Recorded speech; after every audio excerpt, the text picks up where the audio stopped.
이 시간 주 앞에 나와 예배하신 모든 분들에게 하나님의 크신 은혜와 평강이 함께 하시기를 바랍니다.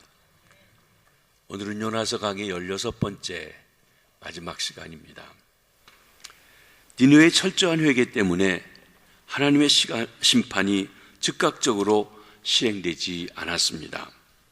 이를 목격한 요나는 매우 싫어하고 성을 냈습니다. 그리고 이렇게 외칩니다. 여호와여, 원하건대 이제 내 생명을 거두어 가소서. 사는 것보다 죽는 것이 내게 나음이니이다. 요나는 자기가 원하는 대로 되지 않았다고 죽여달라고 오히려 화를 내고 성을 내고 있습니다. 하나님께서 요나에게 타 이르며 이렇게 물어보십니다. 요나야, 내가 성내는 것이 옳으냐? 그랬더니 요나는 분에 풀리지 않은 마음으로 니느웨를 떠나 동편에 조막을 짓고 니느웨에서 무슨 일이 일어나는지 바라보고 있는 것입니다. 재앙을 내리기를 바라는 마음으로 쳐다보고 있습니다. 먼저 하나님이 요나의 그릇된 애국주의, 그릇된 선민의식을 고쳐주려고 하십니다. 하나님께서 내가 성내는 것이 옳으냐 하시며 깨우쳐 주심에도 불구하고 요나는 끝까지 자기가 옳다고 고집을 부립니다. 요나가 니느웨 성 동쪽에 나가서 초막을 짓습니다. 니느웨 성에서 무슨 일이 일어나는지 구경할 셈입니다. 좋은 거 구경하려고 하는 것이 아니라 니느웨 사람들에게 하나님의 심판이 이르기를 기다립니다. 요나는 니느웨 사람들이 회개하고 불의한 삶에서 돌이켜 하나님의 심판을 모면한 사실을 알았습니다. 그럼에도 불구하고 여전히 니느웨의 멸망을 기대하는 심정으로 동쪽에 나가서 그 성이 내려다 보이는 곳에서 초막을 짓고 있습니다. 요나는 자기 속에 있는 사람의 생각을 하나님께 지지해 달라고 억지를 부리고 있습니다. 하나님을 시험하고 있는 것입니다. 하나님이 다시 뜻을 바꾸셔서 니느웨를 심판하지 않을까 하는 헛된 기대를 갖고 있기도 합니다. 어쩌면 회개했던 니느웨가 다시 범죄해서 쉽게 돌이켰던 것처럼 쉽게 다시 죄를 짓게 되어서 하나님의 진노를 사게 되는 일이 일어났으면 하는 불순한 기대를 가지고 있는 것입니다. 요나는 어떤 방법으로든 니느웨가 소돔 고모라처럼 하나님의 심판을 받아서 멸망당하는 꼴을 보고야 말겠다고 하는 악한 감정을 여전히 풀고 있지 않음을 보여주고 있습니다. 조막을 지었다는 것도 그렇습니다. 재료가 부족한 지역이기 때문에 그랬을 수도 있습니다. 하지만 초막을 지은 것은 그곳에 오래 머물지 않겠다는 뜻이기도 합니다. 점막과는 달리 초막은 임시 거처에 불과하기 때문입니다. 장기적으로 니느웨를 관명하는 것이 아니라 니느웨에 속히 어떤 변화가 일어나기를 기대하는 마음을 가지고 있는 것입니다. 요나는 하나님을 시험해 봅니다. 공의 하나님을 시험해 봅니다. 하나님의 생각이 틀렸기 때문에, 내 생각이 옳기 때문에 내 생각을 지지하고 니느웨를 멸망시켜야 한다고 지금 시위하고 있는 것입니다. 아무리 요나가 하나님을 시험하고 니느웨가 멸망당하기를 기대하며 시위한다 하다 할지라도 하나님이 정하신 뜻을 바꿀 수가 없는 것입니다. 하나님께서는 요나를 눈높이 교육을 하십니다. 여호와 하나님께서는 박넝쿨을 예비하셔서 요나를 가리게 하셨던 것입니다. 뜨거운 사막 지역에서 요나의 머리에 그늘을 드리고 괴로움을 면하게 해주시려는 자상한 사랑의 마음을 가진 배려입니다. 하나님은 무례하기 짝이 없고 하나님의 생각에 끝까지 반달하는 요나를 세밀하게 오히려 챙겨주시고 계십니다. 뜨거운 태양이 창렬하는 환경에서 요나에게 가장 필요한 것이 무엇인지 알아서 챙겨주시는 은혜의 하나님의 모습을 봅니다. 요나는 자기가 심지도 않고 키우지도 않은 박넝쿨이 갑자기 자라서 그에게 그늘이 되어주는 것을 보고 얼마나 기뻐했는지 모릅니다. 하나님에 대한 감사의 마음이 전혀 표현되지 않은 것을 볼 때 이것이 하나님이 예비해 주시고 교훈해 주신다는 것을 깨닫지 못하고 있음이 분명합니다. 사실 밤새 그늘을 만들 정도로 박넝쿨이 자랐다고 한 것 엄청난 기적이 아닐 수가 없습니다. 하나님의 초자연적인 개입, 창조주 하나님의 능력이 아니고서는 도저히 있을 수 없는 현상인 것입니다. 그럼에도 불구하고 하나님의 사람인 선지자 요나는 하나님께 감사하는 마음이 전혀 없습니다. 그저 뜨거운 태양빛을 가리워주는 박넝쿨 때문에 기뻐했다고 표현하고 있습니다. 이번에 하나님께서 벌레를 하나 준비하셨습니다. 그리고 이튿날 새벽에 그 박넝쿨을 벌레가 갉아먹도록 하십니다. 박넝쿨이 시들어버리게 되었습니다. 더 이상 그늘을 줄 수 없는 것입니다. 그리고 해가 뜰 때 하나님께서 뜨거운 동풍을 예비하셨습니다. 다른 날보다 더 덥습니다. 더 뜨겁습니다. 해가 요나의 머리에 내리쬐이자 요나는 혼미한 상태에 이르렀습니다. 너무 뜨거워서, 낮에 해가 너무 뜨거워서 정신이 오락가락할 정도가 되었습니다. 그러자 하나님께 불평불만을 털어놓고 있는 것입니다. 괴로운 심령 상황이 되어서 불평할 때에야 그는 하나님을 생각하게 되었습니다. 하나님은 요나에게 불평의 대상 정도밖에는 아니었던 것입니다. 요나는 불평불만의 내용이, 그가 했던 불평불만의 내용이 어이없는 것이기도 합니다. 요나는 하나님께 차라리 자기를 죽여달라고 합니다. 요나가 뭐라고 합니까? 사는 것보다 죽는 것이 나으니 나를 차라리 죽여주시옵소서 하나님께 얘기합니다. 구원의 역사가 일어나고 수많은 사람들이 구원받았는데 오히려 그것 때문에 죽겠다는 것이, 그를 바라보는데 지금 박넝쿨 하나가 있다가 없어진 것 보고 차라리 이렇게 괴로울 바에는 죽었으면 좋겠다고 하는 것입니다. 이렇게 무례하게 짝이 없는 요나에게 하나님께서 부드럽게 타이르시며 물어보십니다. 요나야, 내가 이 박넝쿨로 말미암아 성내는 것이 옳으냐? 하나님의 말씀에 요나는 한술 더 떠서 이렇게 대답합니다. 내가 성내어 죽기까지 할지라도 옳으니이다.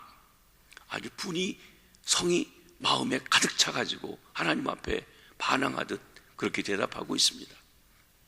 하나님은 인내를 가지고 무례하기 짝이 없는 요나를 선택하시면서 왜 그가 그렇게 구원해 주시고 살려주셨는지 이렇게 말씀하십니다. 우리 4장 10절로 11절 말씀을 한번 읽어보시겠습니다. 시작. 여호와께서 이르시되 내가 수고도 아니하였고 재배도 아니하였고 하룻밤에 났다가 하룻밤에 말라버린 이 박넝쿨을 아꼈거든. 하물며 이 큰 성읍 니느웨에는 좌우를 분별하지 못하는 자가 12만여 명이요 가축도 많이 있나니 내가 어찌 아끼지 아니하겠느냐 하시니라. 그리고 요나서가 막이 내립니다. 그 후에 요나의 반응이 어땠는지에 대해서는 우리가 알 길이 없습니다. 여기서 하나님의 마음이 어떤지를 보여주고 계십니다. 이 요나서의 마지막 부분이 우리에게 주는 교훈이 있습니다. 한 4가지를 생각해 봅니다. 첫째로는 하나님은 우리의 필요를 잘 알고 계시다는 것입니다. 하나님은 요나를 위해서 박넝쿨을 준비하셨습니다. 요나가 초막을 짓고 그늘을 만들어 앉았습니다. 하지만 초막을 가지고는 사막 지역의 태양열을 누그러뜨릴 수 없다는 사실을 알고 박넝쿨을 준비해 주신 것입니다. 일상의 사소한 자연의 현상처럼 보이지만 실상 이것은 하나님의 위도한 창조 현상이며 행위이며 하나님의 사랑의 증거가 아닐 수가 없습니다. 자녀를 위한 부모의 마음을 능가하는 하늘 아버지의 신실하심, 인자하심의 징표라고 할 것입니다. 우리가 좋아하는 시편 121편 전체가 우리를 지키시는 하나님에 대해서 말씀하지만 그 중에 5절과 6절을 한번 읽어보시도록 하겠습니다. 시작. 여호와는 너를 지키시는 이시라. 여호와께서 내 오른쪽에서 내 그늘이 되시나니 낮의 해가 너를 상하게 하지 아니하며 밤의 달도 너를 해치지 아니하리로다. 창조주 하나님께서 이 땅에 살아가고 있는 그의 백성들, 택하신 백성들, 사랑하는 백성들, 언약의 백성들을 지키고 돌보시는 모습을 말씀하셨는데 졸지도 주무시도 않고 지켜주시고 낮에 해가 상치 아니하고 밤의 달이 해치 않도록 지켜주시고 출입을 지켜주시고 영원토록 지켜주신다고 하신 말씀인 것입니다. 특별히 뜨거운 사막 지역에서는 낮의 해, 밤의 달 이런 기운까지도 다 지켜주시는 것을 말씀하십니다. 하나님은 창조주의 능력으로 박넝쿨이 나게 하셔서 요나에게 꼭 필요한 그늘을 만들어 주셨던 것입니다. 두 번째로는 하나님은 자연계를 다스리시는 분임을 보게 됩니다. 박넝쿨은 하룻밤 사이에 자라게 하시고 또한 벌레를 보내셔서 요나가 잠든 사이에 박넝쿨을 다 갉아먹게도 하셨습니다. 하나님께서 뜨거운 동풍을 일으키십니다. 태양이 머리 위에 장렬하고 뜨거운 동풍이 불어서 요나가 숨쉬기도 답답하고 거북할 그런 환경을 만들기도 하셨습니다. 요나를 선을 통해서 우리는 하나님께서 자연을 자유자재로 움직이시는 창조주이신 모습을 여러 가지로 보아왔습니다. 요나가 하나님을 피해 다시스로 갈 때 바람을 보내서 풍랑을 일으키십니다. 그가 뱃사람들이 바다에 던져졌을 때 물고기를 임명하셔서 요나를 잘 삼키고 보관하게 만드셨습니다. 요나가 바다에 빠지는 순간 바다와 바람을 즉시로 잠잠하게 하시기도 했습니다. 또 물고기가 요나를 육지에 때가 되자 토해내놓도록 그렇게 명령도 하셨습니다. 이 모든 현상이 자연계를 다스리시고 통치하시는 전능하신 창조주 하나님을 우리에게 깨닫게 하시고 보여주십니다. 그런데 요나는, 하나님의 사람이라고 하는 요나는 하나님의 권세 앞에 무릎을 꿇지 않고 끊임없이 그 하나님에게 대항하고 거스리고 반항하고 있는 것입니다. 하나님께서는 우리의 삶 모든 것을 다스리시는 분임을 다시 한번 깨달으시게 되길 바랍니다. 셋째로 주는 교훈은 하나님은 요나에게 눈높이 교육을 실시하고 계신다는 것입니다. 하나님은 눈높이 교육의 대가이십니다. 훗날 우리 주님 예수 그리스도께서도 이 땅에 오셔서 사람들에게 실물 교육, 그 삶의 현장에서 교육을 잘 하셨습니다. 하나님의 교육자료는 박넝쿨, 그늘, 동풍, 벌레, 태양 등입니다. 이런 자료들을 동원하셔서 하나님의 전능하심, 하나님의 사랑을 알기 쉽도록 가르쳐 주시고 계신 것입니다. 하나님은 박넝쿨 사건을 통해서 하나님이 세상의 주인이라는 사실을 요나에게 실물 교육해 주고 계십니다. 요나가 지은 초막을 가지고는 태양의 뜨거운 광선을 피할 길이 없습니다. 박넝쿨과 그늘 등 하나님의 추가적인 조치가 있어야 좀 그나마 시원하게 지낼 수 있었던 것입니다. 요나가 미처 깨닫지 못하는 영역에서 하나님의 사랑의 손길이 움직이심을 알려주고 있습니다. 그런데 요나에게는 이 교육의 효과가 별로 없었던 것을 봅니다. 그런 하나님의 세밀한 사랑 손길이 있음을 깨닫지도 못하고 단순히 박넝쿨이 있는 것 때문에 기뻐하고 박넝쿨이 사라진 것 때문에 괴로워하고 성내고 화를 내는 걸 보면 그렇습니다. 네 번째로 우리가 주는 교훈은 하나님은 주시기도 하시고 빼앗아가시기도 하시는 분이라는 것입니다. 우리도 열심히 노력하고 수고하여 재물, 건강, 지위, 명예를 누리며 살아갑니다. 이런 것들을 우리가 얻기를 간구하고 때로는 얻어 갖기도 합니다. 그러나 우리의 수고한 노력과 더불어 하나님의 보이지 않는 손길이 우리를 돕고 있다는 사실을 깨달아 알아야 합니다. 결국 우리가 소유하고 누리고 있는 모든 것이 하나님이 주신 것임을 알아야 합니다. 그렇다고 하면 주신 분이 가져가셔서 없어질 때에도 하나님께서 가져가셨음을 알고 왜 가셨는지 물어보며 기대하고 인내할 필요가 있는 것입니다. 욥처럼 욥이 하루아침에 가지고 있던 모든 재산이 다 도적맞게 되었습니다. 10자녀가 한 집에서 생일잔치를 하다가 집이 무너져 죽게 됐습니다. 자기 몸에 욕창이 나서 가려고 긁고 있는데 부인은 당신 하나님 죽었으니 하나님 욕하고 죽으라고 하고 오히려 나가버리고 말았습니다. 이런 어려움 속에서 욥은 이렇게 고백합니다. 주신 이도 하나님이시고 가져가신 이도 하나님이라고 하는 고백을 하고 있습니다.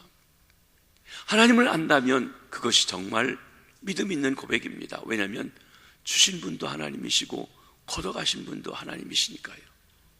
그런데 오늘 요나는 자기가 심지도 않은 박넝쿨 하나님이 가져가셨다고 화를 내고 성을 내고 나 죽여주십시오 라고 하는 이 행동은 결코 옳지 않다는 것을 보여주고 있습니다. 하나님은 주시기도 하시지만 걷어가시기도 하시는 분이십니다. 근두 번째로 하나님은 요나가 하나님의 마음, 하나님의 시선을 갖기를 원하셨습니다. 자기 생각대로 세상을 보는 게 아니라 하나님께서 그 사건을, 그 일을 어떻게 보시는지 알기를 원하셨다는 것입니다. 우리 본문 10절 11절을 다시 한번 보시겠습니다. 시작. 여호와께서 이르시되 내가 수고도 아니하였고 재배도 아니하였고 하룻밤에 났다가 하룻밤에 말라버린 이 박넝쿨을 아꼈거든 하물며 이 큰 성읍 니느웨에는 좌우를 분별하지 못하는 자가 12만여 명이요 가축도 많이 있나니 내가 어찌 아끼지 아니하겠느냐 하시니라. 요나가 뭐라고 항변하든지 하나님께서는 그가 니느웨를 구원하신 것이 옳은 일이요 바른 일이요 그가 하시고자 하시는 일임을 강력하게 말씀하십니다. 좌우를 분별하지 못하는 사람이 12만 명이 있다는 사실을 강조해서 말씀해주고 있습니다. 하나님은 니느웨 인구 구성도 정확하게 알고 계셨습니다. 좌우를 분별하지 못하는 자, 2-3살 이하의 어린아이들, 천진난만한 아이들을 가리켜 말하고 있습니다. 아이들이 갓 태어났을 때 좌우를 구분하지 못합니다. 그런 개념조차도 형성되어 있지 않습니다. 그렇다고 하면 니느웨에는 2살 이하의 아직 때묻지 않은 생명이 12만 명이나 있다고 하는 것입니다. 어린 어른들이야 자기가 잘못하고 그래서 그 결과로 하나님의 심판과 재앙을 받아 마땅한다 할지라도 갓 태어나서 천진난만해서 아무것도 알지 못하는 이 아이들은 부모들이, 어른들이 죽는 것에 같이 심판받아 죽는다고 하는 것, 가혹한 것이 아니냐라고 하는 것입니다. 여기 하나님께서 불의한 어른들보다는 아직 때묻지 않은 다음 세대에 대해서 관심하고 계심을 보여주고 있습니다.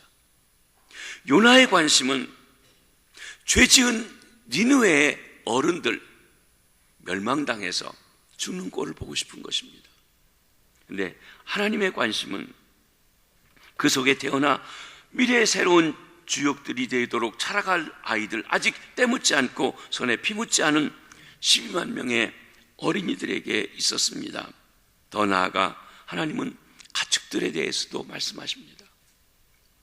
사람에게 에덴 동산을 주실 때 모든 동물들, 식물들도 다스리도록 했습니다.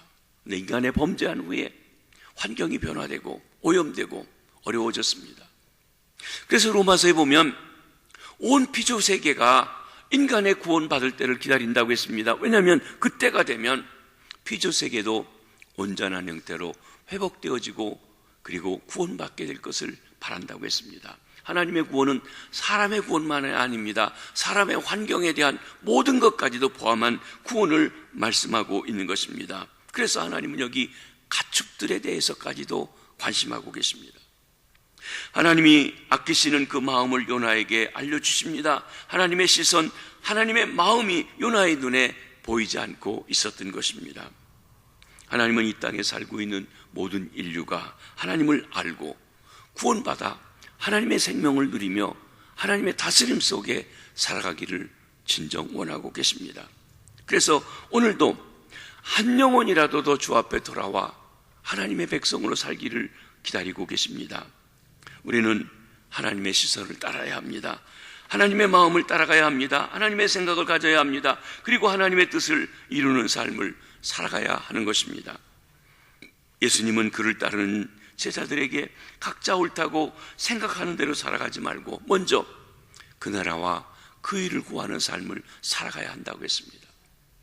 세상 사람들은, 하나님을 모르는 사람들은 자기 좋은 대로 살아가지만 우리가 하나님이 우리를 구원해 주시고 예수 그리스도를 주시고 하나님이 천지 만물을 창조하신 주권자이시고 우리 삶의 주인이시라고 하면 마땅히 하나님이 어떤 뜻을 가지고 계신지 그 나라와 그 일을 구하라고 하십니다.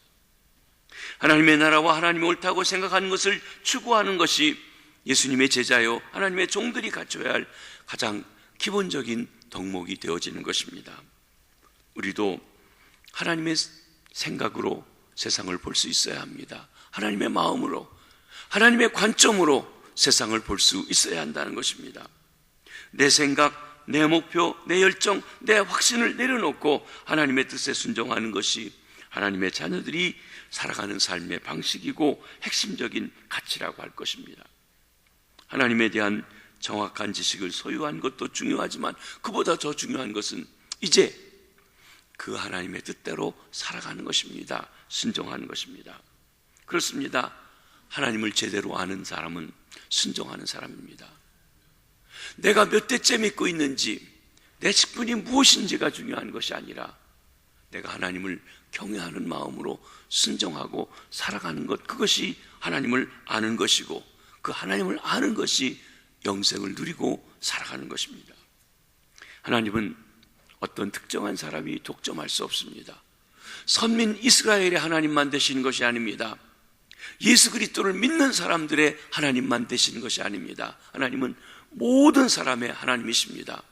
우리에게 먼저 구원해 주시고 우리를 통해서 그 하나님이 그들의 하나님 되심도 알게 하시고 그리고 하나님의 축복을 함께 나누는 복의 통로가 되게 하시려는 것입니다. 하나님의 마음은 넓고 깊습니다. 하나님의 넓은 마음 속에 우리의 마음이 포섭되어야 합니다. 내 뜻을 꺾고 하나님의 뜻에 순종하는 자리까지 들어가실 수 있게 되시기를 바랍니다. 사도 바울이 훗날 이런 고백을 했습니다. 우리가 잘 아는 말씀입니다. 갈라디아 2장 20절 말씀을 한번 읽어보시겠습니다. 시작. 내가 그리스도와 함께 십자가에 못 박혔나니 그런즉 이제는 내가 사는 것이 아니요 오직 내 안에 그리스도께서 사시는 것이라. 이제 내가 육체 가운데 사는 것은 나를 사랑하사 나를 위하여 자기 자신을 버리신 하나님의 아들을 믿는 믿음 안에서 사는 것이라. 우리가 예수 그리스도를 구주로 믿었다고 하는 이야기는 이 고백처럼 십자가에 달리신 예수님을 나의 주로 삼았다는 것입니다. 그 주님이 내 안에 계신다고 하면 내가 예수님과 함께 십자가에 죽고 내 안에 부활하신 주님이 함께 살고 있다고 한다고 하면 주인이신 그분이 어떻게 보고 있는지, 그 사건을 어떻게 바라보고 있는지, 내가 보고 있는 그 사람을 어떻게 보고 있는지 그 마음을 가지고 봐야 한다는 것입니다. 세상을 살아가는 방식도 달라질 것입니다. 하나님은 우리가 하나님의 생각으로 세상을 바라보기를 원하십니다. 참된 의미에서 내 중심적인 삶에서 벗어나서 하나님 중심적인 삶, 그리스도 중심적인 삶으로 살아갈 것을 요구하고 계신 것입니다. 세상은 어떤 면에서 보면 하나님이 인도하시는 드라마입니다. 요나서를 통해 우리는 중요한 두 가지 사실을 깨닫게 됩니다. 하나는 하나님이 이 세상의 주인이시라는 것입니다. 누가 뭐래도 하나님께서 하나님의 뜻대로 모든 것을 인도하 가시는 그분은 이 세상의 주인이십니다. 두 번째로 요나, 저와 여러분, 우리는 그 하나님 앞에 쓰임받은 종들이라는 것입니다. 이 세상의 역사는 하나님이 감독하시는 드라마와 같습니다. 천지 만물과 인간을 창조하신 하나님이 계획하시고 연출하시고 감독하시는 하나님의 드라마입니다. 감독이신 하나님이 우리 생명의 창조주이시고 우리는 생명을 받아서 세상에 나와 살아가면서 우리 시대에 하나님의 드라마에 출연하는 것입니다. 그 드라마에서 우리는 각자 배역을 맡아서 역할을 하는 것뿐입니다.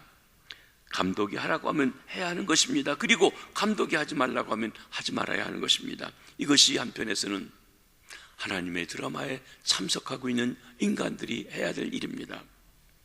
우리는 우리에게 맡겨진 역할을 잘 감당하면 됩니다. 그 이상은 하나님의 주권에 도전하는 것입니다.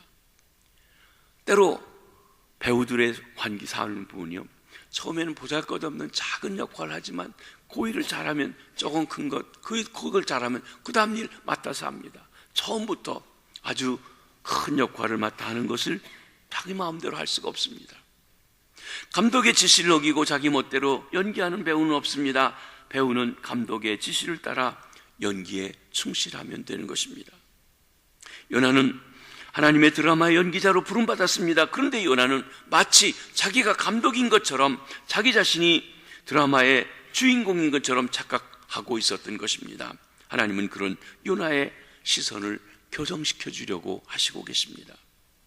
하나님을 믿는다고 하면서도 우리는 하나님의 생각, 하나님의 마음, 하나님의 관심이 어디 있는지 모르고 살 때가 있지 않습니까? 아니, 내 욕심, 내 생각, 내 뜻을 하나님이 알아서 그거 다 채워주기만을 구하고 있지는 아니하시냐는 것입니다. 우리가 하나님을 믿는다고 하면서도 하나님이 얼마나 크고 위대하신 분인 줄 알지 못합니다. 사실 그랬습니다. 하나님을 알기 전에는 우주 만물이 우연히 생긴 것으로 알았고, 우리도 부모님이 만들어주셔서 그냥 우연히 생겼다고 생각했습니다. 우주 만물을 생각해 보십시오. 그것이 어떻게 생겨났습니까? 그거 놀라운 일입니다. 우리 몸 구조를 한번 잘 생각해 보십시오. 오장육부 사지백체가 어떻게 그렇게 잘 연결되어서 우리 삶을 살아가는 역할을 했는지, 우리 부모님 만들어 주셨다고요? 천만의 말씀이요. 저도 아들 둘 낳아봤지만 제가 한 일 아무것도 없습니다. 하나님이 아버지와 어머니를 닮은 자녀를 주셨습니다. 저와 여러분 이 땅에 보내주셨어요. 부모님을 통해서 말입니다. 그러기에 그분이 주인이십니다. 그분이 왕이십니다. 그분이 대장이십니다. 그런데 우리가 그분이 얼마나 크고 놀라우신 분인지도 모르고 내 마음대로 나 좋은 대로 살아왔다는 것입니다. 하나님이 하나님의 선지자라고 하면서도 하나님의 뜻을 알지 못하는 요나에게 두 가지 중요한 질문을 요나서에서 하고 계십니다. 그 질문을 저와 여러분들에게도 하시고 계십니다. 내가 그렇게 하는 것이 옳으냐? 내가 성내는 것이 옳으냐? 내가 나에게 대드는 것이 옳으냐? 여러분, 혹시 이 시간 하나님께 불만이 있고 불평이 있고 하나님 내게 이루실 수 있습니까? 하고 성내고 화내고 계시진 않습니까? 그런 우리에게 주님 물어보십니다. 내가 성내는 것이 옳으냐? 네가 나를 정말 아냐? 그 말씀입니다. 두 번째로는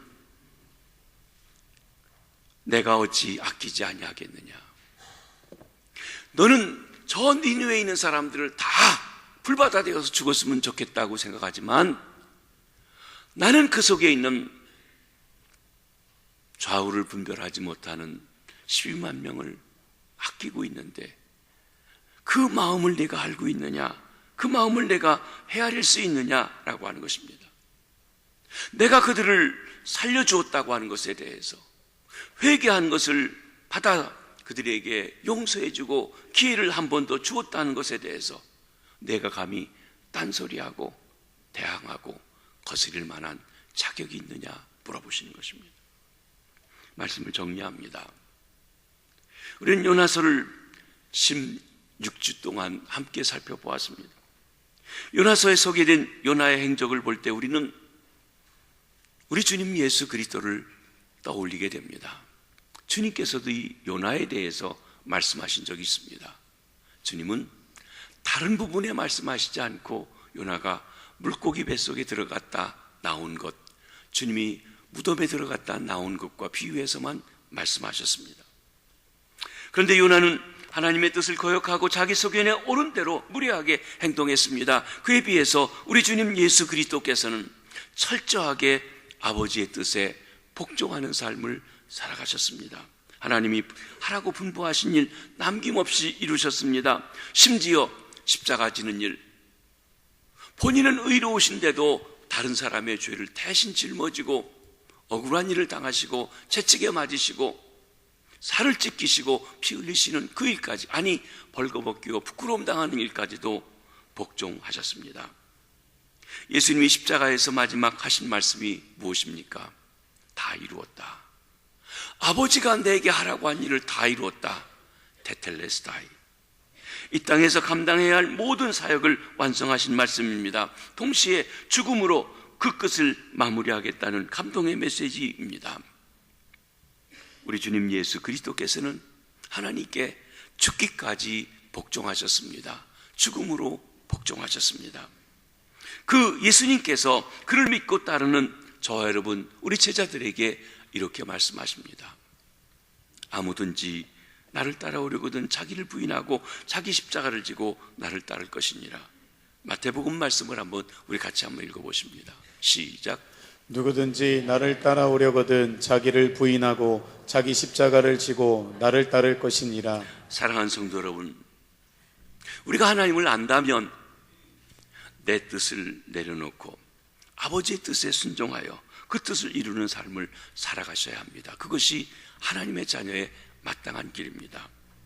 우리가 하나님께서 내가 보고 있는 그 사건에 대해서, 내가 만나고 있는 그 사람에 대해서 어떻게 생각하시는지 아버지의 마음을 알아 하나님을 기쁘시게 하고 하나님께 영광 돌리는 주의 백성들이 다 되시길 바랍니다.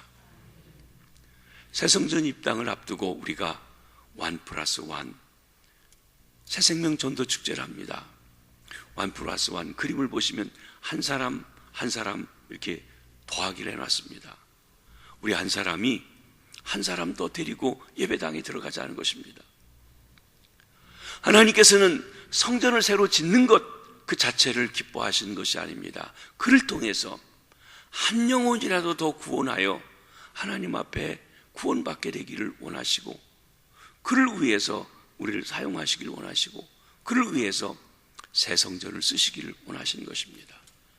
이 주님의 마음을 알아 우리 한 영혼씩 전도하여 주 앞에 인도하시는 저와 여러분 모두 되시기를 주의 이름으로 부탁합니다. 기도하겠습니다.